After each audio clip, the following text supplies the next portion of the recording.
O presidente, que tem se mostrado contra o Fique em Casa e que sempre defendeu que é preciso garantir liberdade para que a população se exercite, agora levanta dúvidas com relação também à utilização das máscaras.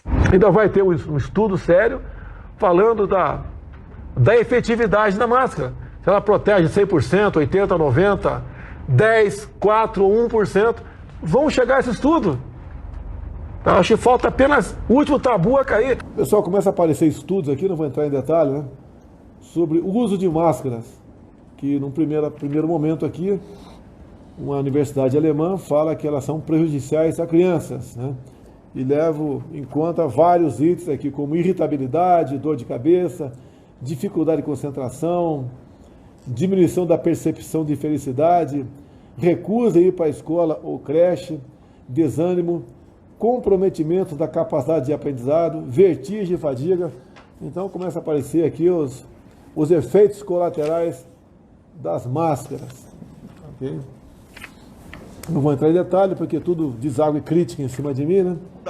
E não repetir na mesma tecla, o presidente estava sem máscara na inauguração. Já encheu o saco isso, pô.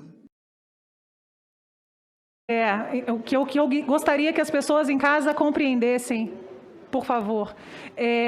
O vírus é um vírus de transmissão respiratória, ou seja, ele passa para o ambiente e para outras pessoas próximas através da minha respiração e das gotículas que saem da minha boca toda vez que a gente fala. Tá certo?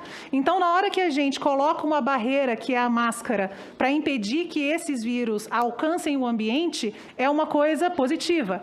Se a outra pessoa que divide esse ambiente comigo mantém a máscara, também é uma dupla proteção, correto? Eu estou protegendo o vírus de sair de mim e eu estou protegendo o vírus de entrar na outra pessoa. A gente sabe também que o vírus, as gotículas de saliva que saem da boca da gente, em grande parte, elas caem, porque elas são mais pesadas que o ar. Então, elas caem nos móveis, elas caem no chão, elas vão caindo num raio ao redor da gente. Então, se a gente consegue manter uma distância entre uma pessoa e outra, a gente diminui ainda mais a carga de vírus a qual a gente está exposto. Então, existe uma razão pela qual a gente fala da máscara, existe uma razão pela qual a gente fala do distanciamento, e a higiene de mãos, ela é muito óbvia também nesse sentido, porque se eu toco esses móveis, ou o que quer que seja, que possa ter vírus nessa superfície, eu uso o álcool e eu consigo tirar esse vírus, inativar esse vírus na minha mão, e aí eu não vou botar essa mão no nariz, ou na boca, ou nos olhos, e permitir que esse vírus entre. Então, ninguém tirou a ideia de máscara ou distanciamento ou higiene de mãos do nada. Existe uma razão clara, óbvia, técnica, baseada em como a doença funciona e como ela se transmite, como é que o vírus se transmite de uma pessoa para outra. Então, eu não consigo entender que como alguém que tem acesso à informação do que a gente chama de fisiopatologia, né, da doença, como é que ela se transmite e como ela funciona no corpo de alguém, e tem acesso a informações de como evitar isso, o faça a despeito de conhecer essas informações. Então, parte do meu trabalho não é só identificar a política de saúde pública, é esclarecer as pessoas para que elas entendam e tenham adesão a essas medidas. E a gente não pode nem dizer, senador, que isso é uma coisa inédita para a gente. Quando a gente vai falar de dengue, por exemplo, a gente fala o quê? A gente diz para as pessoas que elas têm que evitar a proliferação do mosquito, que não pode acumular água, que elas têm que usar repelente. Eu não digo para elas, se você teve o diagnóstico de dengue, você vai lá e toma o que quer que seja, né? como um antiviral. Não funciona. Então, grosso modo, é a mesma coisa. Eu preciso prevenir essa transmissão. Ainda mais uma doença com essas características que a gente tem visto, a prevenção é muito mais importante do que qualquer tipo de tratamento, qualquer que seja, que eu tenha na minha cabeça e que eu possa oferecer. Essas informações, elas são pacificadas. Elas não são ponto de discussão. Então, e outra, ela se sobrepõe, né? A estratégia de política de saúde pública, a estratégia de proteção das pessoas, a gente usa muito essa imagem, é como se fosse um queijo suíço, que tem aqueles buracos dentro dele. Quando a gente fatia isso, cada fatia é uma estratégia. A gente vai ter um buraco em cada uma delas, porque elas não são infalíveis. Mas quando a gente junta todas elas, eu não consigo achar um buraco único que eu consiga vazar esse queijo.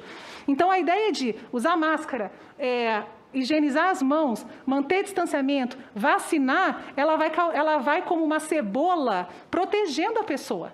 Essa que é a ideia. E é por isso que é tão perigoso quando a gente cede a saídas rápidas, ou simples, ou frágeis, e principalmente inexistentes. É incompreensível o que o presidente diz sobre máscara. Aliás, ele se incomodou com o Roberto Castelo Branco da Petrobras porque estava de máscara. Qual é o problema desse cara? Tá, que ele acha que distanciamento social, que limitação de circulação vai prejudicar a economia, tudo isso é contra mim. É uma hipótese paranoica, louca, mas ela tem ainda uma hipótese econômica que é mentirosa, mas tem. Vocês estão entendendo o que eu estou dizendo?